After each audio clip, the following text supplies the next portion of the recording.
Good morning, Triangle families. Today, I want to reflect on the right intention and motivation to guide our lives. Before we explore this theme, I'd like to begin with a Sunday school style introduction by sharing the well-known parable of the three stone cutters. A traveler meets three men doing the same work, yet each sees his life very differently. This leads us to an important question. Which stone cutter am I? The parable reminds us that the work of our hands should be rooted in purpose and calling. The following Bible verse connects with this lesson. Commit your work to the Lord, and your plans will be established. Proverbs 16, verse 3. A traveler comes upon three stone cutters and asks each the same question. What are you doing? They use the same tools, breathe the same dust, and feel the same pain in their arms. The difference lies not in their hands, but in their hearts, in how far they lift their eyes. The first man answers, I am cutting stone. The second man answers, I am earning a wage to feed my family. The third man answers, I am building a cathedral. The first man sees only stone and sweat. To him, work is a burden, heavy, dull, and without meaning. The second man works for a wage. His purpose is honest and good, but his focus remains on meeting today's needs. The third man sees a cathedral. The same tool that cuts stone now serves something lasting, and his labor takes on deeper meaning. He is not doing different work, but the same work with a different vision. Purpose turns exhausting labor into a calling. Whatever you do, do all the glory of God. 1 Corinthians 10, verse 31.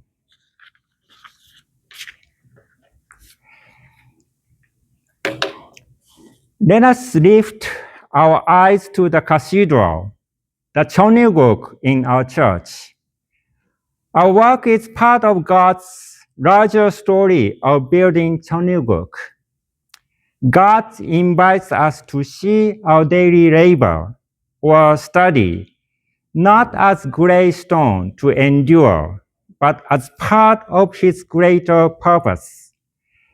Whatever you do, work at it with all your heart, as working for the Lord, not for human masters.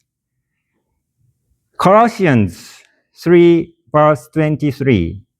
It is a well-known Bible verse that encourages working wholeheartedly and with purpose. It reminds individuals to do their best in all tasks, treating every responsibility as an opportunity to serve a bigger purpose rather than just for human recognition. I prepared a coloring and reflection questions based on the parable of the three stone cutters. Today we don't have many children, but I hope Maya, you will enjoy coloring a page and come up with creative answers to the questions, these questions.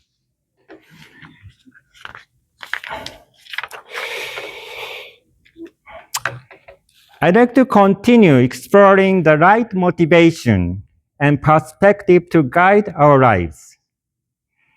I mentioned that there are generally two ways to approach life's fundamental questions in my last sermon.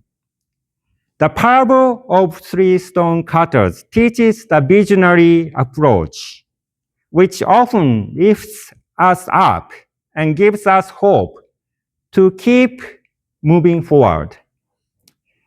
When I joined the church, I was deeply inspired to help build the kingdom of heaven on earth, where the following Bible verse becomes a reality. He will wipe every tear from their eyes. There will be no more death or mourning or crying or pain, for the old order of things has passed away. Revelation 21 verse 4. I was like the third man in the parable of the three stone cutters. And I believe many first generation members felt the same. As life goes on, we may find that reality turns out differently from what we first envisioned. Even within our church communities, many people continue to suffer. Mourning or crying or pain continues. At times, it is hard to see the cathedral we once believed we were building. It can feel like the Sagrada Familia in Barcelona, Spain, once called an eternally incomplete cathedral. Yet, recently, the final cross was placed atop its central tower. Its structural completion was celebrated on June 10th, 2026. For generations, the builders preserved the cathedral's vision until its completion 144 years later. This visionary approach can be difficult and tiring to uphold the vision. I still believe a visionary approach is powerful and necessary for us. But I also think we can use another approach, and the approach reinforces and preserves the vision. I'd like to introduce a Buddhist teaching on the approach to enlightenment called the Dharma of the Three Sentences as that alternative approach. You may wonder why I'm bringing a Buddhist concept into a Sunday service. I believe the core teaching of all religions share important similarities. One thing I found similarities between Buddhism and Christianity. Christianity's core teaching is we need to reborn to enter kingdom of heaven. It is the core concept of Christianity, and I found this core teaching in one Buddhist temple we visited this month. There was a pitch dark room in the temple, and we went through the pitch dark room. And the purpose of the room is reflecting us to go through mother's womb to reborn. So there's a same concept in Buddhism as well. And It can be beneficial to those who prefer problem solution type of approach. And I also found that the Dharma of the three sentences closely resembles what I learned in fundraising training during my CARP years. The Dharma of the three sentences condenses the entire Buddhist path into three core principles. One, make the awakening mind the cause. Two, make great compassion the root. Three, make skillful means the ultimate goal. Three short sentences map the cause, the ground, and the fruit of an awakened life.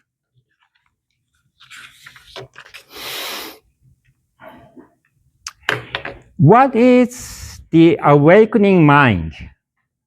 According to Dharma of the three sentences, it is the sincere wish to reach enlightenment for the benefit of all beings, not for oneself alone.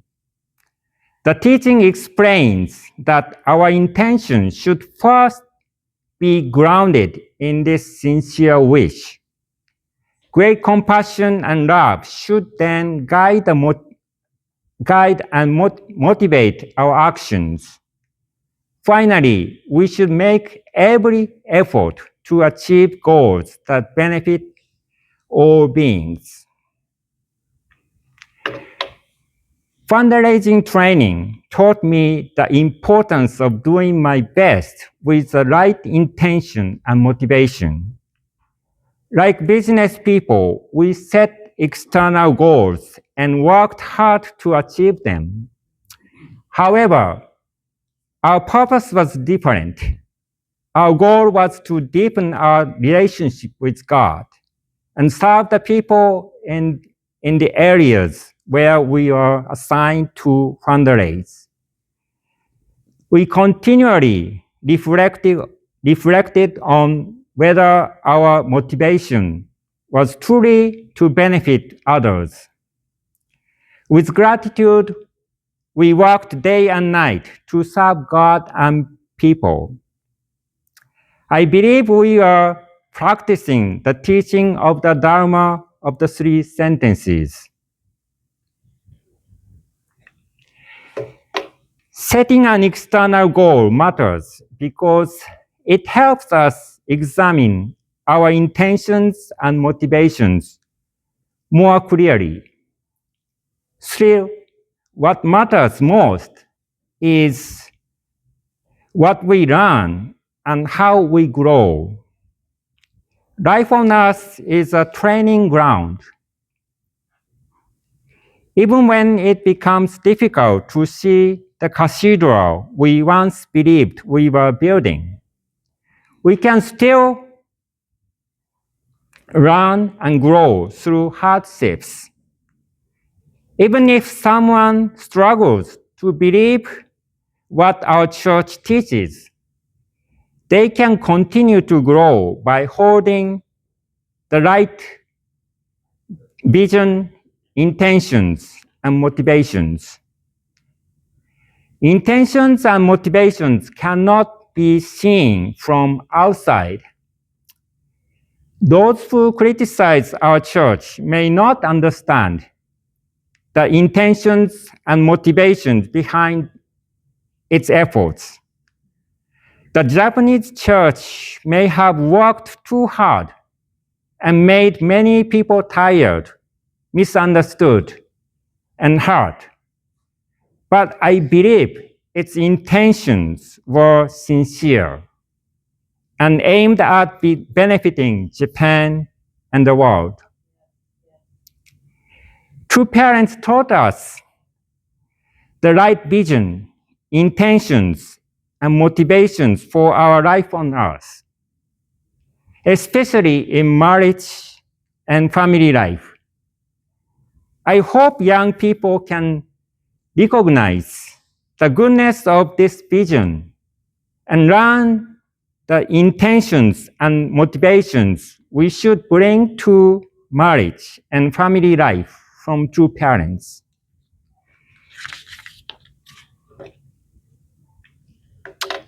I'd like to conclude with true parents' words. The ideal family is a model for living together in peace. The ideal family is a nest where we live and learn to become one. There we have foundation of love and respect between parents and children, shared trust and love between husband and wife, and mutual support among siblings. For this fundamental reason, we should receive the holy marriage blessing from the true parents and establish heaven's tradition of ideal families. When you search for these words in Google Chrome, this is the result from the AI of Google. It provides a response and suggests follow-up questions.